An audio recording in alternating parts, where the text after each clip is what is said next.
Euh, tout d'abord maa ngi sant yàlla di julli ci yonent bi sallallahu alayhi wa sallam tey nuñ fi teewee tey fii ak samay mbokk samay dëkkandoo ñëw fii tey ci cérémonie bu am solo bi muy cérémonie ndaw yi di nuyu d'abord kilifa yu fi nekk ci jotaay bi di jiital ci nuyu bi le haut conseil des collectivités territoriales nga xam ne conseil spécial président de la république la muy ndaw yi parti bi ndaw yi président de la république boo xamante ne tey daf ma defar surprise mu ñëw fii teewee seen cérémonie bu am solo bi suñu paree ci moom ñëw ci Ansoumana Sané ñëpp xam nañ ko fii muy secrétaire général LAS nga xam ne ñoom ñooy exploité aéroport bi mu nekk kilifa fii bu mag ci aéroport bi te mu nekk aussi ancien footballeur de Casa Sport nga xam ne dem na professionnel su gaañuwuloon tey professionnel lay nekk parce que ñëpp xam nañ ko footballeur Rui Costa mooy turam xale yëpp xam nañu koy Rui Costa Casamance. Donc mu nekk mu ñëw fii ci pratiquement ci yëfam di nuyu kilifa yu fi toog yëpp représentant le maire de Kër Moussa ñëpp délégation bi yëpp di leen di nuyu le président les conseillers municipaux ñëpp kilifa yëpp yu fi toog imam yi ak kilifa notable yu nekk Kër Moussa fii di nuyu aussi les représentants du maire de Diass ak conseil yëpp yu fi toog di nuyu kilifa AIBD yu fi toog yëpp ak sama collaborateur yëpp yu fi toog di nuyu journalistes yi mais di beral nuyu les responsables de la jeunesse des communes ñu fi nekk si biir ñuy wër aéroport bi muy d'abord président zone yi muy sama doomu ndey Aliou Ka mais aussi sama benn jàmm bu nekk fii ñëw fii sama ak kàddoom yu rafet yu mu fi rotal monsieur Diouf di nuyu tam muy Ousmane di nuyu tous les présidents de zone yu fi toog tey fii bëggoon naa ñu présenté wu ndax ma xam leen balaa ma leen di romb ci yoon bi duma leen xàmmee à part Aliou Diouf ñeneen ñi xaw ma seen tur c'était bien que ñu xamante parce que ñun ñu ay dëkkandoo lañu ay mbokk lañu donc c'est bien que su ma leen séenee fenn ma xàmmee leen xam naa ñaari yoon ñetti yoon ma mën leen ñu mën a xamante mais yoon yemul ci benn di leen di nuyu yéen yëpp di leen di rafetlu seen teewaay fii tey bàyyi ngeen seen lépp ñëw fii pour ñu mën a waxtaan ñu mën a def cérémonie bu mag bi di wax ni dañu bëggoon tey fii c'est vrai lii du guléet pour AIBD parce que AIBD dafa nekk fii mu nekk kuréel bu njiitu réew mi commencé doxal bu mu ñëwee yàlla def bu mu ñëwee nekk président ci la AIBD commencé dox AIBD bu muy commencé dox noonu njiit yu fi nekk ñu commencé jëflante ak waa gox bi jeunesse bi ci mbirum liggéey mbirum jàppale ci nawetaan ba ñun ñu mën fi teewee tey donc lu ñuy def rek mooy continuer taxawaay bu ñu njiit yu fi newoon doon taxaw gën ko rafetal surtout ci boor yi pàcc jeunesse parce que xam ngeen ko président de la république bu mu fi ñëwee daf ñu yónni fii teg ñu fii mu ne ñu ambition mooy ñu tabax aéroport boo xamante ni moo gën a mag ci suñu sous-région ñu tabax aéroport boo xamante ni bépp xam-xam bépp liggéey boo xam ne dañ koy liggéey ci aviation war nañ ko def fii ci suñu aéroport bi liggéey boobu nag wax naa ko te wax naa sama collaborateurs yi que dinañ ci dinañ ci gën a waxtaan ak waa communauté yu nekk suñu mbokk yu nekk Diass ak Kër Moussa. Loolu dafa ànd ak énergie de jeunesse énergie boo xamante ni dañ ko soxla mooy jeunesse bu wër aéroport bi ñu xam ni ñoom ñu xam chance bu ñu am ñoom chance bu ñu am mooy que tey suba école aéronautique bu ñuy tabax war na am seen ay ndaw yoo xamante ni seen xel yëpp ci école bi lay nekk te ñu wax ni ci école bi ma diggoon leen ko ne ko ci école bi day am benn pàcc boo xam ne chaque année dina am ñu jóge ci commune environnante donc loolu muy beneen mbir bi mooy liggéey yi nu muy gën a bëri ci aéroport bi ñu ñëw créer centre de maintenance aéronautique buy ñëw buy nekk garage avion yi ñu créer nouvelle aérogare fret ñu créer hôtel bu bees fii ñaari hôtel yu bees yu fiy ñëw donc yooyu yëpp liggéey ñu fay ñëw liggéey ñu bëri ñoo xam ne ñoom ñoo gën a nekk compétitif ñoo gën a jege foofu muy ay ndaw muy ay jigéen ndaw yi gox bi la donc gox bi il faut que ñu préparer wu ñu comment dirais-je mettre en adéquation luy tubaab bi di wax mettre en adéquation seen xam-xam seen mën-mën seen lu ñuy liggéey en fonction de fu leen gën a jege liggéey fu gën a am liggéey fu gën a jege mooy président de la république lu mu ñu wax ñu tabax fi yan liggéey ñoo fa nekk yan métier ñoo fa nekk lan la ñu soxla ren déwénaat jeunesse bi ñu xam ko pour mën a yegg pour mën a bénéficier wu en premier balaa ñeneen c'est vrai que aéroport international pour gox yi ñëpp la pour Sénégal yëpp la mais yéen da ngeen am avantage boo xam ne soo leen si jàppee bu baax préparé wu yéen pratiquement avantage boobu kenn mënu leen si dab donc moo tax ma ne mu am solo trop si ñun pour ñëw tey fii dans le cadre de la responsabilité sociétale d'entreprise ñu décider nu mu ko waxee sànq ñu def débuter benn partenariat bi nag c'est développement durable lañ ko def ñun on l'a fait sur le sceau du développement durable lii dañ ko tàmbali parce que dañu commencé ren nawetaan xam ngeen mbas bi nu mu def jeunesse yi vraiment soxla woon commencé waat seen activité ñu ne dañ leen di jàppale si nawetaan bi mais président de la république lu mu wax mooy que ASC bu nekk énergie bu fa nekk war nañ ko transformer en énergie économique donc énergie économique boobu fii la gën a mën a nekk réalité parce que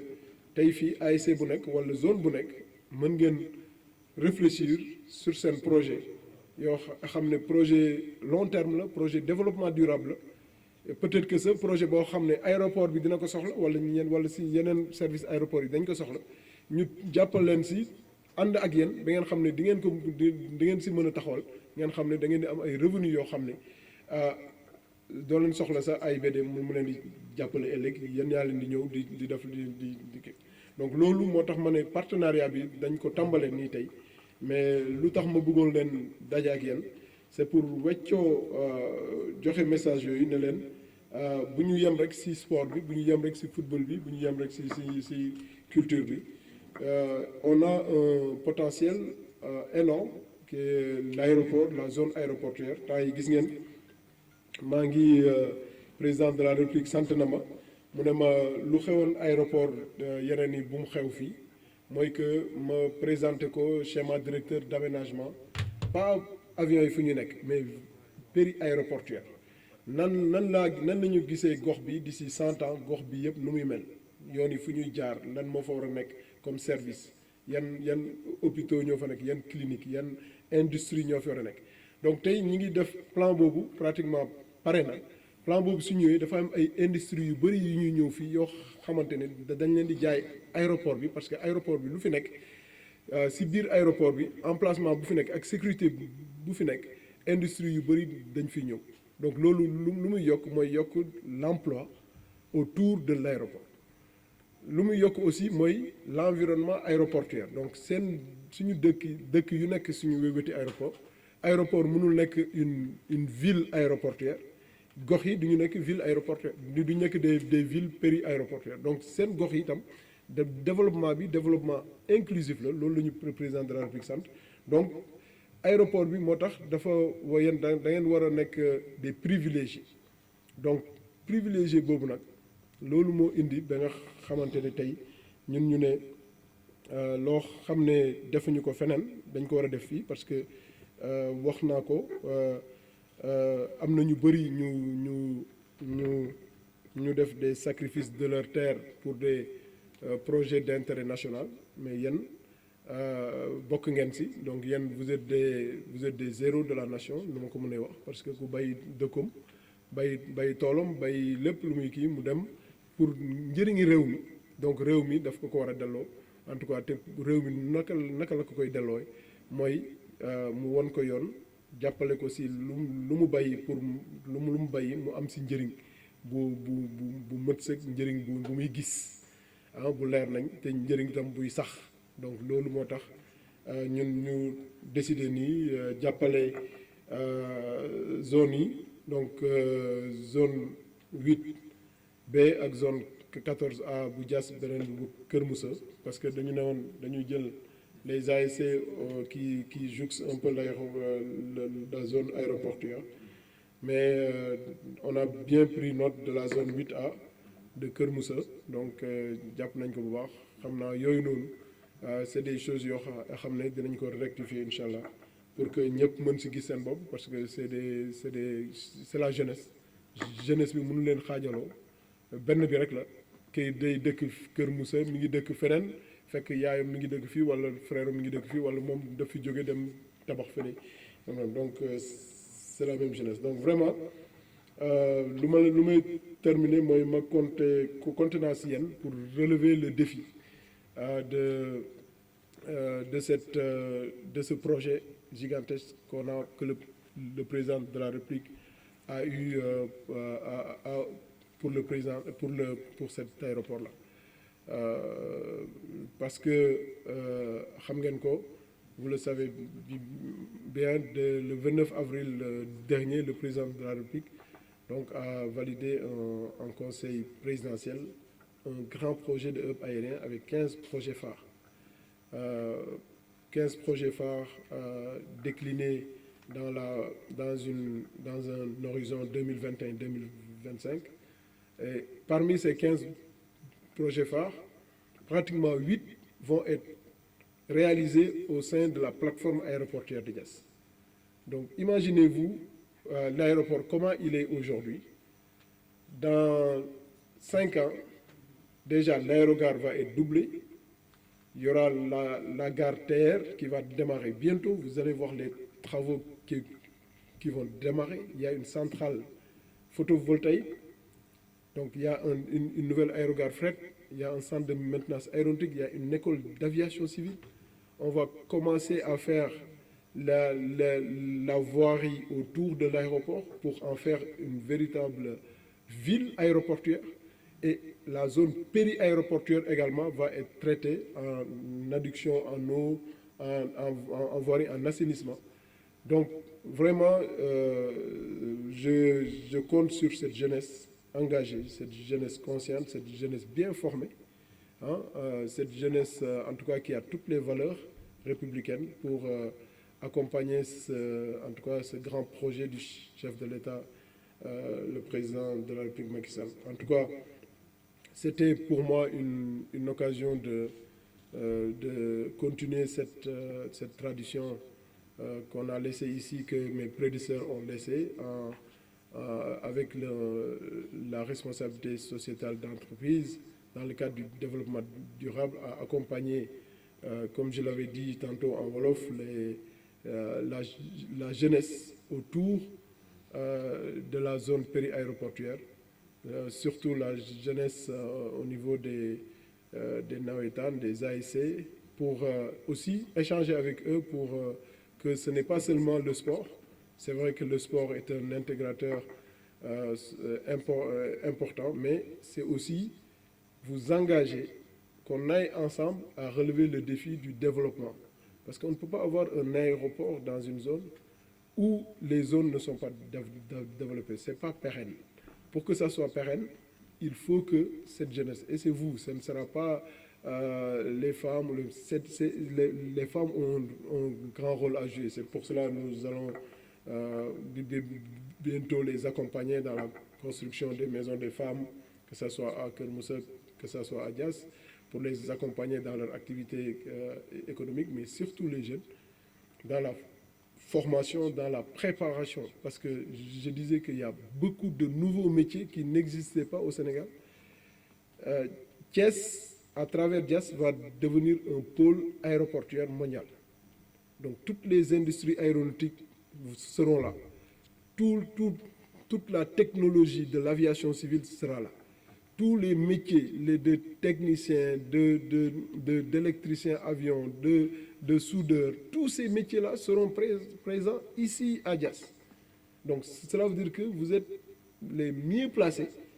pour vous préparer à aller apprendre ces métiers-là et à les assumer. Donc c'est pour cela c'est important qu'on puisse partager aujourd'hui ces moments. Moi, je suis heureux de vous recevoir aujourd'hui ici. Je suis, peut-être ça, c'est ma fibre un peu sportive, parce que moi, je suis, comme il l'a dit, hein, moi, en France, on est venu me dire, toi, pourquoi tu ne laisses pas les cours pour aller jouer en championnat, en club? Parce que bon, c'est normal, hein. J'étais un très bon 10 et un bon marqueur de coups francs. Donc, et on le fera sur le terrain, hein. Je vous le montrerai. Je vais pas, par contre, il faut que je m'entraîne pendant 6 mois encore, hein, parce que là, je crois que j'ai perdu un peu la condition physique. Mais c'est un plaisir, en tout cas, d'être avec vous. Manek Agien, vraiment, c'est un plaisir de partager avec Yann, Nek Agien. Franchement, quand je vois une jeunesse engagée, je suis heureux d'être avec eux. Je partage tout avec eux. De toute façon, n'hésitez pas. Et je viendrai peut-être, en tout cas, regarder des matchs, surtout la finale. Je voulais, au début de mon propos, me proposer d'être parrain, mais sinon, mes camarades là, ils vont me tuer là, parce qu'il y a la campagne prochaine là. Je laisse ça à mes gars qui vont se présenter, qui vont utiliser ces finales pour bien sûr partager avec cette jeunesse, parce que c'est important. Sinon, mais une très bonne idée, c'est un tournoi on va l'appeler peut-être tournoi AIBD plus tard, qui va regrouper toutes les zones des communes qui alentourent, qui entendent. Donc on va voir avec les présidents de zone si on va prendre les 4 derniers de chaque zone, les 4 finalistes, demi-finalistes de chaque zone, et en faire un bon tournoi qui va être médiatisé bien. Et dans les conditions plus tard, et d'ailleurs en vous entendant, je me suis dit, mais je partagerai certainement une ambition qui va être, Inch'Allah, si Dieu nous prête longue vie, réalisée. C'est la construction de terrains de football gazonnés, synthétisés dans la zone pour les ASC. Donc ça, c'est vraiment, c'est à l'image de l'aéroport, c'est dans le master plan, c'est dans le schéma directeur de l'aéroport. Donc nous allons le réaliser, mais pas pour AIBD, c'est pour la jeunesse, pour vous permettre d'avoir des terrains au niveau international, parce que vous êtes dans un aéroport international. Donc vous allez avoir des terrains internationaux. Donc ça c'est très très important. Donc pour finir, je voulais vous remercier de votre visite. J'ai vu mon ami qui m'a donné un digel, il me dit c'est quand le tour de Touba. Au lieu de dire Djourbel, il dit Touba. Il sait que je suis un fervent talibé mouride, donc s'il me dit Touba, c'est ça un digel. Donc voilà. Je suis le président de la commission jeunesse au niveau de la commune de Touba. Ah ouais, donc voilà, donc Touba, c'est ça un peu délaissé là, mais je viendrai là-bas, c'est chez mes marabouts, donc je suis obligé je le prends comme un digel là. Donc quand je vois un Touba devant moi, donc en tout cas merci beaucoup. Je vous remercie en tout cas de votre présence ici. Kontaan naa si seen ñëw vraiment kontaan naa trop jërëjëf masalaam merci. voilà di ko gërëm bu baax monsieur le directeur général te nga ñëpp ana leen gis ngeen